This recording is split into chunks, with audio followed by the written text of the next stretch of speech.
Welcome back to my channel. आज हमारे radar पे 4 स्टॉक्स रहेंगे।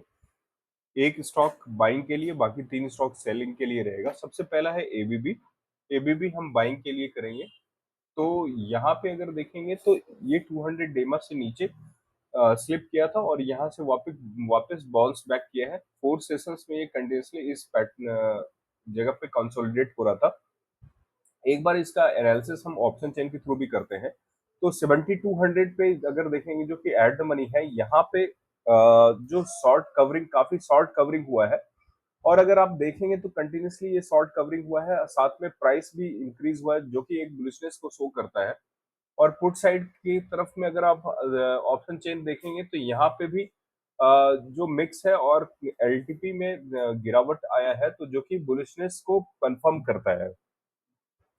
और जो नेक्स्ट रेंज जो जहां पे कि हैवी कॉल राइटिंग हो के रखा हुआ है या रेजिस्टेंस दिख रहा है, इमीडिएट रेजिस्टेंस, वो 7500 पे है।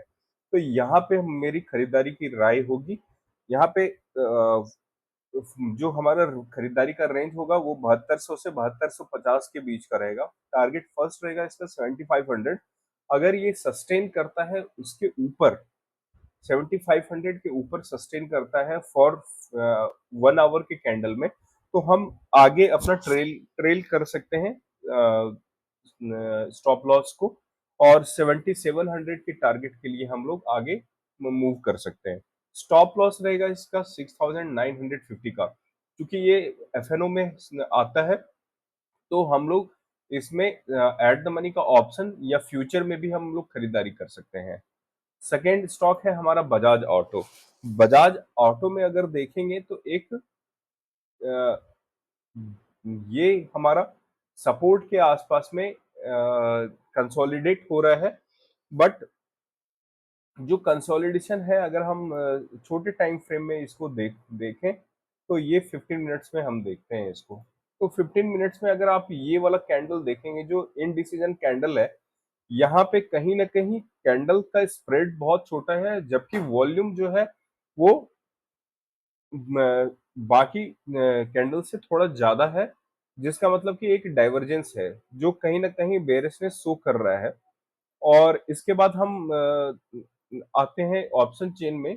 इसके ऑप्शन चेन का भी एनालिसिस हम करेंगे ताकि ये थोड़ा कंफर्मेशन मिल सके आपको। तो हम इसका ऑप्शन चेन में हम जाते हैं, बजाज ऑटो के ऑप्शन चेन में अगर जाते हैं हम, तो यहाँ पे क्या देखते हैं हम कि एट द मनी जहां पे है कि यहाँ पे कॉल लॉन्ग अनवाइंडिंग हुआ है। जहां पे कि कॉल का लॉन्ग किया हुआ था, वहां पे इन्होंने पोजीशन काटा है। कॉल लॉन्ग अनवाइंडिंग हुआ है। क्यों अनवाइंडिंग हुआ है? क्योंकि यहाँ पे एलटीपी घट रहा है और इस साइड भी अगर देखेंगे तो पुट का एडिशन हुआ है, पुट लॉन्ग हुआ है। और तो यहाँ पे जो हमारा इमीडिएट रेजिस्टेंस है वो इमीडिएट रेजिस्टेंस रहेगा सबसे ज्यादा 10,000 के, इस पे 10,200 के आसपास। तो यहाँ पे मेरी राय जो है वो सेलिंग के लिए है। 9900 से नीचे अगर आता है तो 9900 से 9850 के रेंज में हम सेल करेंगे for the target of 9500। Stop loss रहेगा 10,070 का। थर्ड स्टॉक है हमारा एस्ट्रल। एस्ट्रल में अगर देखेंगे तो एक सपोर्ट को इसने ब्रेक डाउन दिया है। और सपोर्ट को ब्रेक डाउन देने के बाद यहाँ पे काफी अच्छा वॉल्यूम जो है उसके साथ में इसने ब्रेक डाउन दिया है। तो यहाँ पे हम एक बार ये बाउंस हो सकता है।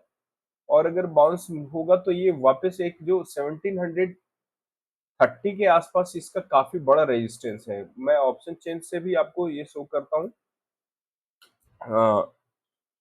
1730 के आसपास में इसका काफी हैवी रेजिस्टेंस है, काफी बड़ा कॉल राइटिंग किया हुआ है यहाँ पे।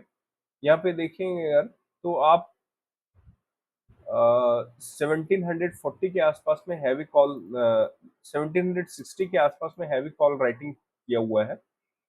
और इस वजह से ये स्कोप रहता है थोड़ा सा बाउंस होने का। तो ये अगर बाउंस जब होता है 1760 का, तो इस लेवल पे हम लोग नहीं करेंगे। और जब अगर ये वापस नीचे फिसलना स्टार्ट करेगा तो 1730 इस सपोर्ट को वापस से अगर ये ब्रेक करता है तो हमारा यहाँ पे ट्रेड बनेगा सेल साइड के लिए, और मोस्ट प्रोबेबली ये ऐसा ही हो सकता है।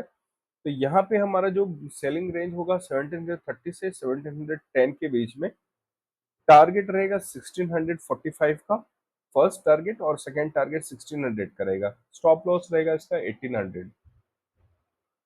उसके बाद लास्ट स्टॉक है हमारा सेल साइड के लिए भारत फोर्ज। भारत फोर्ज में अगर देखेंगे तो 1420 से 1400 के बीच में अ, हम लोग रेंज रहेगा सेलिंग साइड के लिए। ये अभी 1397 है। अगर ऑप्शन चेन में हम देखते हैं तो एक 1400 के पास में 1420 के आसपास में हैवी कॉल राइटिंग है, जहां पे कि ये एक स्कोप हो सकता है कि ये थोड़ा बाउंस बैक ले, जो कि बाउंस बैक सस्टेन नहीं करेगा।